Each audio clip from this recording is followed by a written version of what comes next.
Welcome to my YouTube channel. Good morning all students. आज की class में हम लोग साइंस देखेंगे। आप यहाँ देख रहे हैं ये जेक के द्वारा जारी किया गया मॉडल सेट है और साइंस में जो है 1 आवर का समय दिया जाएगा। टोटल मार्क्स आपका जो है वो 50 रहेगा। प्रत्येक प्रश्न के लिए 1 अंक निर्धारित है। आप यहाँ लिखा हुआ है, आप देख सकते हैं इंस्ट्रक्शन। और प्रत्येक प्रश्न के लिए 4 विकल्प दिए जाएंगे। उसमें से जो सही विकल्प है उसको आपको सेलेक्ट करना है, चुनना है। और गलत उत्तर के लिए कोई ऋणात्मक अंक नहीं है। जैसे मान लेते हैं कि अगर हमारा जो क्वेश्चन हम बनाए और हमारा आंसर गलत आ गया तो इसका मार्क्स नहीं कटेगा मेरे प्यारे बच्चों। तो इसीलिए सारे क्वेश्चन को अटेम्प्ट करना है। ऐसा नहीं कि अगर जो क्वेश्चन नहीं जान रहे हैं उसको छोड़ देंगे, नहीं, उसको भी आप लोग क्या कीजिएगा, उसको बना के आइएगा, क्योंकि नेगेटिव मार्क्स नहीं है। नेगेटिव मार्क्स होता तो हम लोग उसको छोड़ देते, लेकिन यहाँ पर क्वेश्चन में जो है नेगेटिव मार्क्स नहीं है। अगर आप गलत बना दें तब पर भी आपका जो है सो सही वाला मार्क्स नहीं कटेगा। तो क्यों छोड़े हम। तो पहला क्वेश्चन जो है यहाँ लिखा हुआ है, सूक्ष्म जीव का निवास स्थान कहाँ है। सूक्ष्म जीव का निवास स्थान कहाँ है। ऑप्शन है वायु में, पानी में, जीवित वस्तुओं में, उपर्युक्त सभी। तो हमारे प्यारे बच्चों, जो सूक्ष्म जीव का जो निवास स्थान जो होता है वो आपका वायु में भी होता है, पानी में भी होता है, जीवित वस्तुओं पर भी होता है। इसीलिए इसका जो आंसर जो होगा वो क्या होगा, डी होगा, उपर्युक्त सभी हो जाएगा। दूसरा क्वेश्चन जो है पूछा गया है, निम्नलिखित में कौन सा रोग मच्छर से फैलता है। निम्नलिखित में कौन सा रोग मच्छर से फैलता है। ऑप्शन दिया गया है पोलियो, रिंगवर्म, हैजा, मलेरिया। तो आप यहाँ ध्यान देंगे मेरे प्यारे बच्चों कि जो मच्छर जो होता है, मच्छर कौन सा रोग मच्छर से फैलता है, तो मलेरिया जो होता है वो आपका मच्छर से फैलता है। तो आप डी ऑप्शन मारेंगे, मलेरिया। इस क्वेश्चन का जो सही आंसर जो होगा वो मलेरिया होगा। तीसरा क्वेश्चन है, बायोडीजल के निर्माण में कौन सूक्ष्मजीव सहायक है। बायोडीजल के निर्माण में कौन सूक्ष्मजीव जो है वो सहायक है। तो इसका जो आंसर, करेक्ट आंसर जो होगा वो शैवाल जो होता है वो बायोडीजल के निर्माण में सहायक होता है।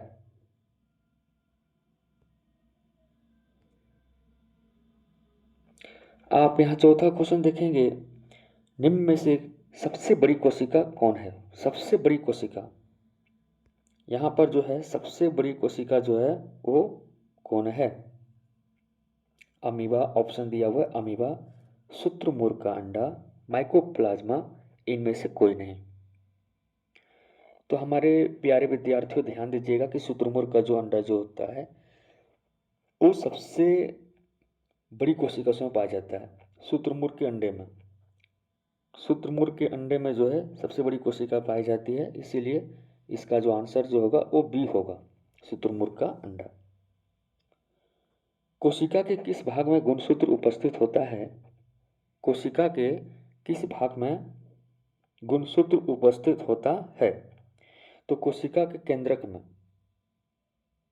कोशिका के केंद्रक में जो है गुणसूत्र उपस्थित रहता है। तो इसलिए इसका आंसर जो होगा ए होगा। नेक्स्ट क्वेश्चन है, किस धातु की भौतिक अवस्था द्रव रूप में होती है।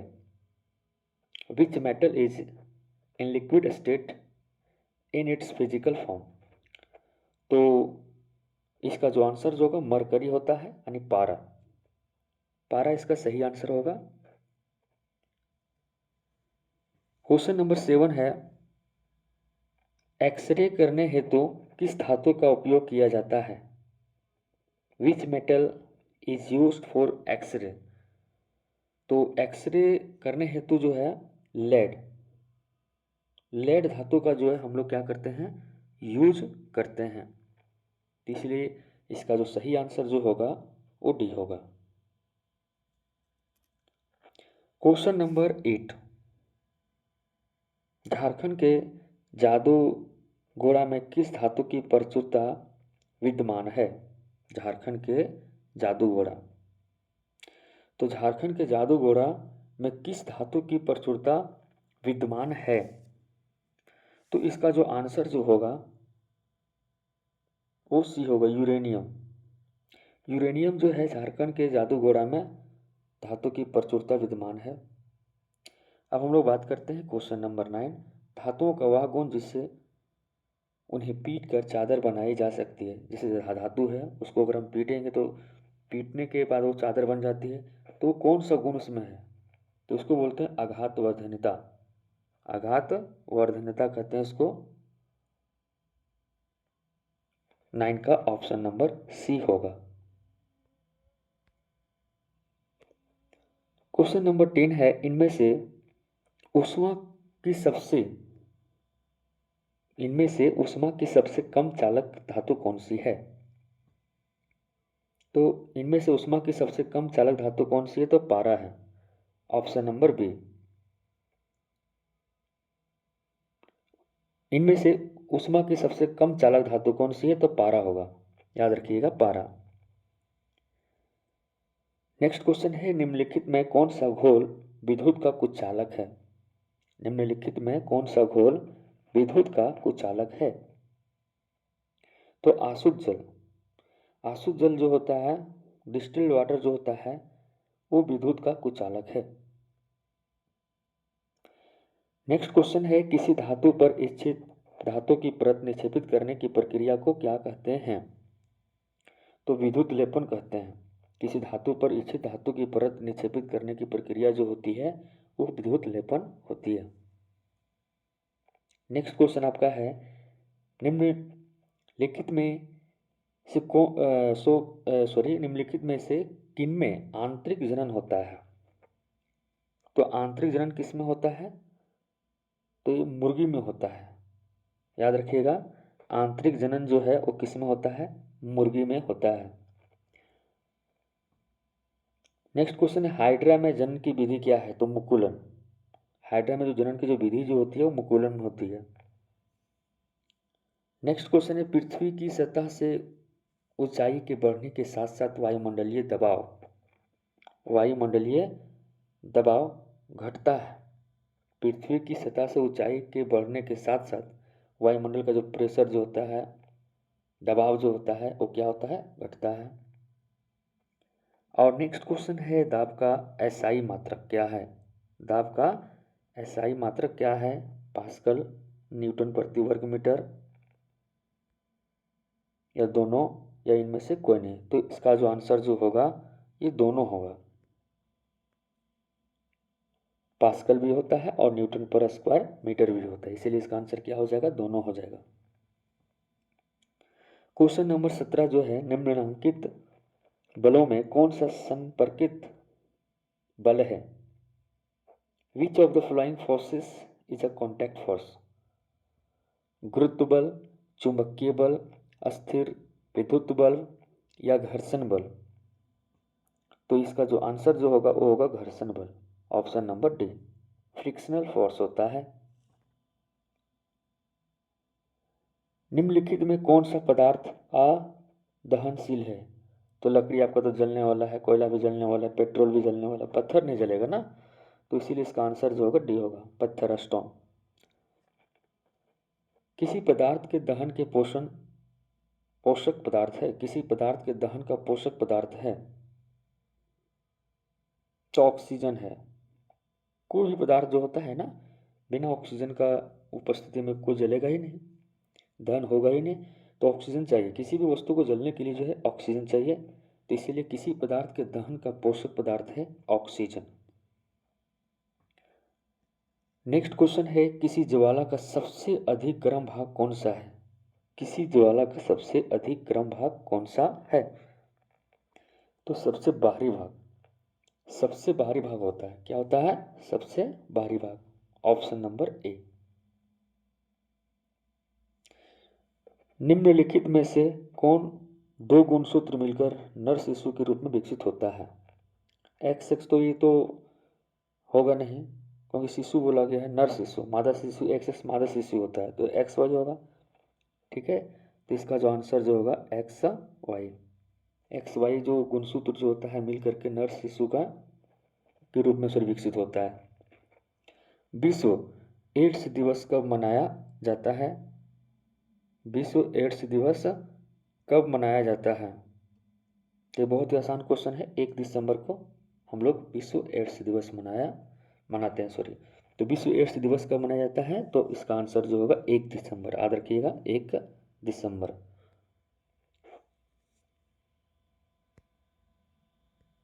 नेक्स्ट क्वेश्चन है,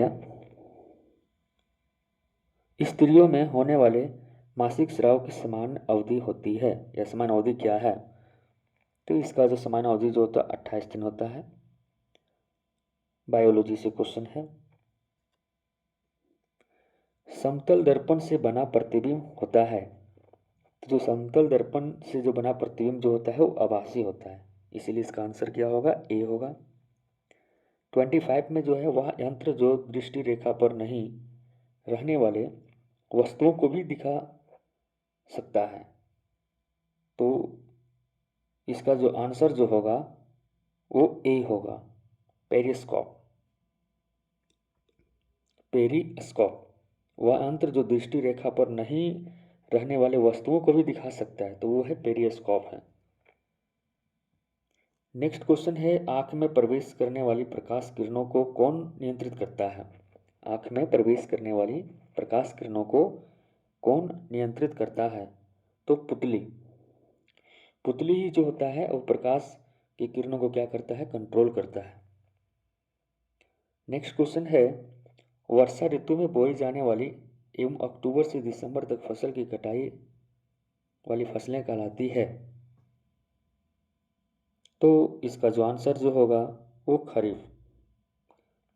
क्या होगा? खरीफ। स्वपोषी का उदाहरण है, स्वपोषी का उदाहरण है।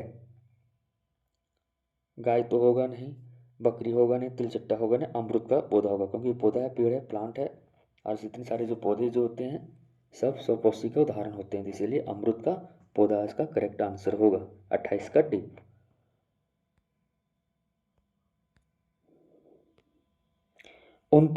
Question number 29।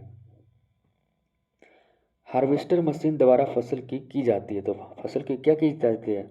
मीन्स कटाई की जाती है, तो इसका आंसर क्या होगा? सी होगा, कटाई। कटाई की जाती है। 30 का है, बड़े शहरों में रात्रि में चांद, तारे, ग्रह, उपग्रह क्यों नहीं दिखाई देता? कह रहा है कि बड़े शहरों में रात्रि में चांद, तारे, ग्रह, उपग्रह क्यों नहीं दिखाई देते? उन्हें कोई देखता ही नहीं है। गलत। बड़े शहरों में विद्युत सज्जा से छिप जाते हैं। गलत। धूल धुएं से भरे आसमान में कहीं खो जाते हैं, तो इसका जो करेक्ट आंसर जो होगा ये होगा धूल। धूल धुएं से भरे आसमान में कहीं खो जाते हैं। नेक्स्ट क्वेश्चन है,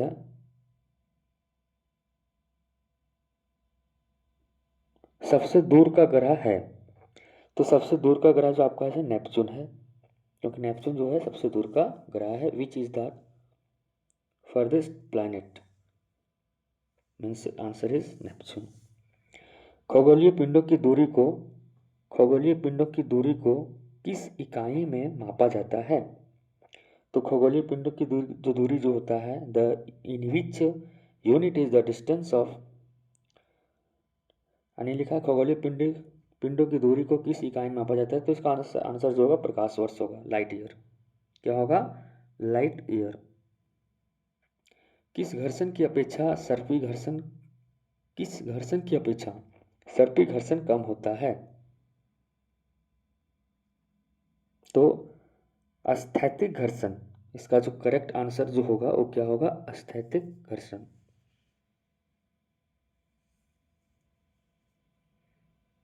थर्टी फोर, तरल हवा जल में गति करने वाले वस्तु को उचित आकार देकर घर्षण बल किया जा सकता है? तो कम किया जा सकता है। क्या किया जा सकता है? कम किया जा सकता है।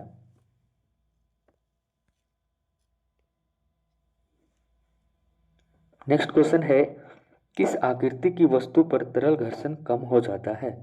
किस आकृति की वस्तु पर तरल घर्षण कम हो जाता है? तो नौकाकार। नौकाकार जो है इसका करेक्ट आंसर होगा ऑप्शन नंबर सी, नौकाकार। प्रथम पूर्ण रूप से संश्लेषित रेशा किसे कहा जाता है? तो नायलॉन को। नायलॉन, नायलॉन को जो है संश्लेषित रेशा कहा जाता है, सिंथेटिक फाइबर। निम्न में से किस धागे की मजबूती सबसे अधिक होती है? निम्न में से किस धागे की मजबूती जो सबसे अधिक होती है? तो सबसे अधिक जो होती है नायलॉन, नायलॉन की होती है। नेक्स्ट 38 क्वेश्चन है, दमकल कर्मचारियों के कपड़ों पर किसकी परत चढ़ी होती है? तो मेलामाइन, याद रखिएगा melamine, option number A, melamine की परत चढ़ी होती है। नेक्स्ट क्वेश्चन है, ध्वनि की प्रबलता किस कारक पर निर्भर करती है? ध्वनि की प्रबलता किस कारक पर निर्भर करती है? तो इसका जो करेक्ट जो आंसर जो होगा आयाम, इसका जो करेक्ट आंसर क्या होगा? आयाम। ध्वनि की प्रबलता घटाने के लिए हमें ध्वनि के कंपनों का आयाम भी घटाना होगा। तो इसलिए इस क्वेश्चन का जो करेक्ट आंसर जो है वो डी होगा। नेक्स्ट क्वेश्चन है, प्रस्रव्य ध्वनि के कंपनियों की आवृत्ति होती है तो 40,000 हर्ट्ज से ऊपर, सॉरी 20,000 हर्ट्ज से ऊपर होता है, 20,000 हर्ट्ज से ऊपर, option number C. Next question है, रिक्टर पैमाने पर किस तीव्रता वाला कंपन विनाशकारी माना जाता है? रिक्टर पैमाने पर किस तीव्रता वाला भूकंप विनाशकारी माना जाता है? तो 5 तीव्रता वाला। तो इसलिए इसका करेक्ट आंसर जो होगा वो क्या होगा? सी। नेक्स्ट क्वेश्चन है 43 है, वायुमंडलीय विद्युत की खोज की थी? तो वायुमंडलीय विद्युत की खोज बेंजामिन फ्रैंकलिन ने किया था, option number B. Next question है, ऊन से रगड़ी गई एबोनाइट की छड़। तो ऊन से रगड़ी गई एबोनाइट की जो छड़ जो होती है, रेशम से रगड़ी गई कांच की छड़ को प्रतिकर्षित करती है, तो इसलिए इसका आंसर जो डी होगा। नेक्स्ट क्वेश्चन है, वायुमंडल में किन गैसों की वृद्धि से विश्व तापन की समस्या हो रही है? तो कार्बन डाइऑक्साइड एवं मीथेन, कार्बन डाइऑक्साइड एवं मीथेन की समस्या कह रहा है कि वायुमंडल में किन गैसों की वृद्धि से विश्व तापन की समस्या हो रही है? तो ये कार्बन डाइऑक्साइड है और क्या है? मीथेन है। इसी गैस के कारण समस्या हो रही है। नेक्स्ट क्वेश्चन है, पृथ्वी पर पाए जाने वाले विशाल विवर्तनिक प्लेटों की संख्या है? तो इसका करेक्ट आंसर जो होगा वो क्या होगा? 6। ताजमहल में लगे पत्थरों का क्षरण हो रहा है, इसका मुख्य कारण है? तो इसका जो मुख्य कारण जो है अम्ल वर्षा है। क्या है? अम्ल वर्षा, एसिड रेन, एसिड रेन।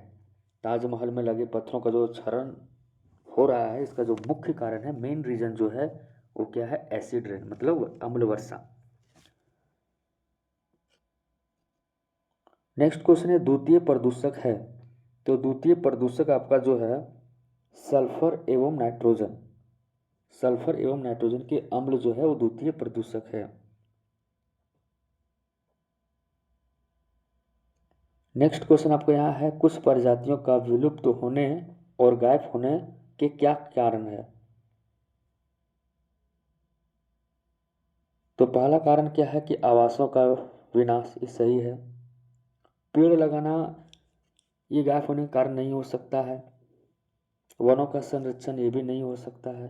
शिकार, हाँ शिकार, तो यहाँ जो जानवर जो है कुछ प्रजाति जो लुप्त हो रहा है, गायब हो रहा है, इसका मेन रीज़न आपका जो है आवासों का विनाश। अगर हम लोग उसको आवास अगर हम लोग विनाश कर दे रहे हैं, ख़त्म कर दे रहे हैं, इसका शिकार कर रहे हैं, तो उनका जो